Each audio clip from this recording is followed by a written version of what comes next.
Alright, so I want to do my top 10. This week was really weird because my bottom 5 on my top 10 and my top 5 were more or less interchangeable. Uh, there were a lot of books like Sirens, which I thought issue 2 was better, and what else?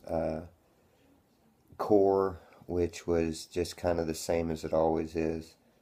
That, could have possibly been in the top 10. I only got 17 titles this week. So, um, you know, it was what it was. One thing was that I thought that Justice League United was a lot better this week, um, but still not that great. I mean, the bar was so low.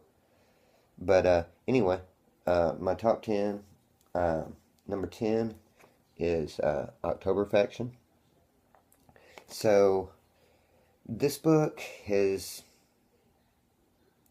it's funny because I love Steve Niles, but I'm not reading this book so much anymore because of the fact that I like Steve Niles as much as I like Damian Worm's artwork and his coloring.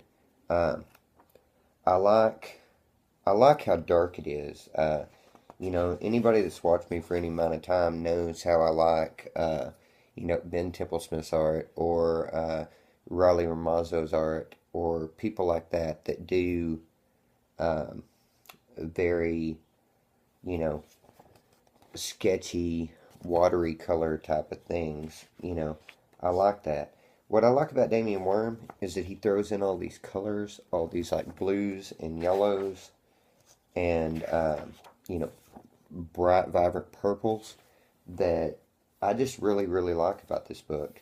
I didn't feel as though in this that the story really went all that much forward, um, and I don't really like I say, I don't really like the story all that much. It's just another witch hunter book.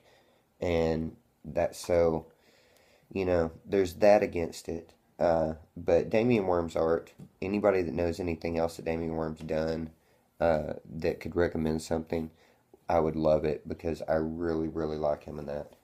Number 9, I got Wild's End. Uh, this book was For a number 4 of 6, I thought that this book was in a weird spot. It didn't do anything to progress the story. The last issue kind of did something to progress the story. The issue before that did something to progress the story. The issue before that was kind of like getting to know the characters. Uh, I didn't really feel as though this issue really went anywhere. Um, I loved Alfie.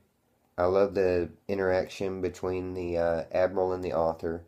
Um, the art in it uh, is freaking amazing, and the coloring in it is amazing.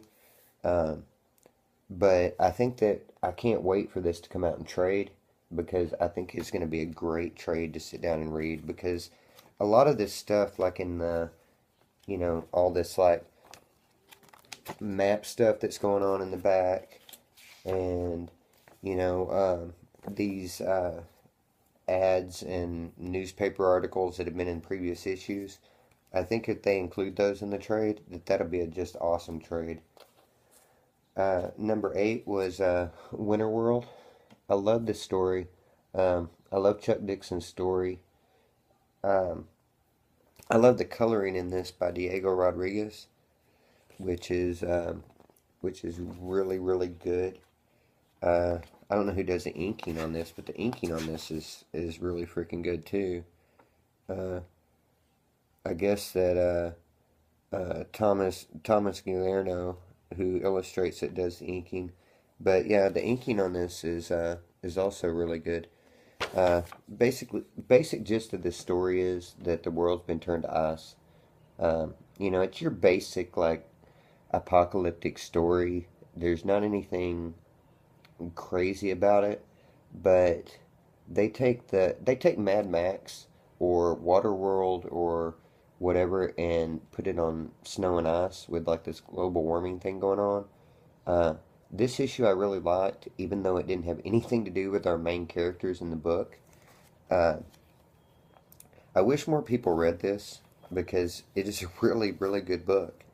Um, The trade on it comes out next month, so I guess it's actually out. It says graphic novel on sale, $9.99, November, uh, in November. So the trade is already out on this, um, for $10. Um, really, like I say, I really like this. I thought those. I'm glad that it's coming monthly now because it was real sporadic there for a long while. All right, so number 7, I've got X. The end of this pig storyline that they've been working on, Flesh and Blood. Uh, I like everything about X. I like the world that it's built in. Uh, it's basically the Punisher in like some kind of like just Gotham times 10. This town is just so bad. Everybody trying to kill everybody, and the only, I guess, moral authority is X. And X can regen like Deadpool or something like that. Um, and so in this storyline, these pig people who are like plastic surgeons have been harvesting his skin because he can just regenerate his skin. And he finally got loose, and now he's going after him. And yeah, it was really really good. Um, Swaminkowski or whatever this guy's name is, Dwayne Swaminkowski, that writes this. Really enjoy his writing. I think he's told a really good story. This is another book that I really wish people would read. Um, all the superhero people and everybody out there. I wish more people read X. Um, Eric Wynn's art on that is also really good. Uh, Number 6, I've got Deadpool Art of War. Basic gist of this book is that Deadpool finds the art of war. He goes to a book company and tries to sell it, and they tell him that he can't in case he's got a new approach. So he goes and starts a war on Asgard, and yeah, this is issue 3 of 4. It's really been good. Uh, I'm not a huge Deadpool fan, but I've really enjoyed him in this. I can see, based on this, and Hawkeye and Deadpool too, I guess, why it is that people like Deadpool. Uh, Mainly that females like Deadpool, and, males like Harley. I mean, I get it. Um, but yeah, Scott Koblish's art on this is amazing. Peter David's story is kind of new to me, I guess. Number 5 is issue 5 of Hexed. Um, this is kind of the relaunch of a new arc, but not really. You've got all the background that came out of the first issues that is very prevalent in this. Um, I really like that we've gotten past those first 4 issues, and so um, now the girl who has been turned into a necromancer, and our main hero Lucifer, and the curator in the museum, and everybody can go out and get these artifacts. Um, it's just really, I say it over and over and over again, but Dave Mura, or Dan Mura, uh, and his art in this are just freaking top notch. Um, I'm probably going to have to do something, and Gabriel Costada's freaking coloring on this is really good too. I'm probably going to have to do something about some point and just rave on this book because it's just that good. And I wish more people read it. Uh, I'm glad that T picked it up this week. I hope she's able to get her hands on the first trade.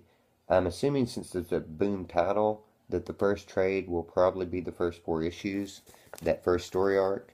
And, this is a book that had a series a couple of years back. So, when you start on number 1, you're kind of already behind. All you really need to know is that they're supernatural thieves. And, you number 4, Justin Jordan Deep State. Issue number 1, I didn't really know if I cared about it that much. It was kind of like Men in Black. Like you had like the old veteran, and the new novice type thing. It was all kind of X-Files. And but issue two, I really freaking liked. Um, the way that the Russians like went into space and then this thing crash landed and made all these like crazy zombie things and all of that I thought was amazing. The freaking splash page in the center of this, two-page thing in the center of that is awesome. Uh, and I said it last time and I'll say it again, but whoever it is that inks this chick's hair, I freaking love. Uh, the inking on her hair is one of my favorite parts of this book. Um, the story on this issue was, like I say, 10 times better than the last issue, but I really, really like this art style in Deep State. Um, Number three, Bitch Planet. Um, I don't really have a lot to say about this because I've already said what I got to say about it, but it was a really good book. I really liked that it's inspired so much conversation and, you know, throughout everybody. Uh, it seems that everybody's got an opinion on this book, and that was really cool. Uh, but, you know, Bitch Planet, really good. You didn't pick it up? Go out and pick it up and read it. Be part of the conversation. Um, Number two, Coffin Hill. Uh, I really liked this story, this issue. It was basically a one shot, which after the 13 issues that were that Dark Endeavor storyline, it was nice to just kind of have a one shot. And this issue was kind of what I wish that like Nailbiter or something could be. Um, it was just it was just really, really good on so many, I mean, so many different levels. It was like a bunch of different horror movies that were all thrown into this issue. And, that worked out really good. Yeah, but Coffin Hill, you know, good title. And number one really was hands down Eternal from Boom. I freaking love this series. Basically, basic gist of Eternal is that in the future, uh, you've got uh, the ability to clone bodies and to transfer consciousness. So there's no longer uh, any care about whether or not you die or um, anything like that. What happens to your body? So you can just basically do whatever. Um, but there's a group of people that this Gail Jansen character that disagrees with that, and she's part of the what are they called? Like the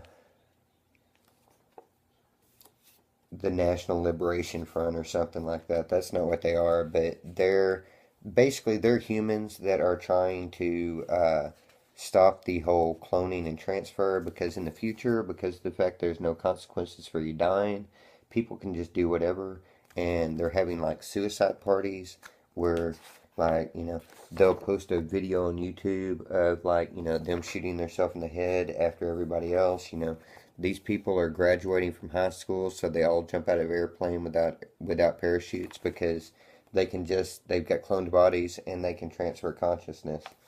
But I didn't see a lot of people pick this up.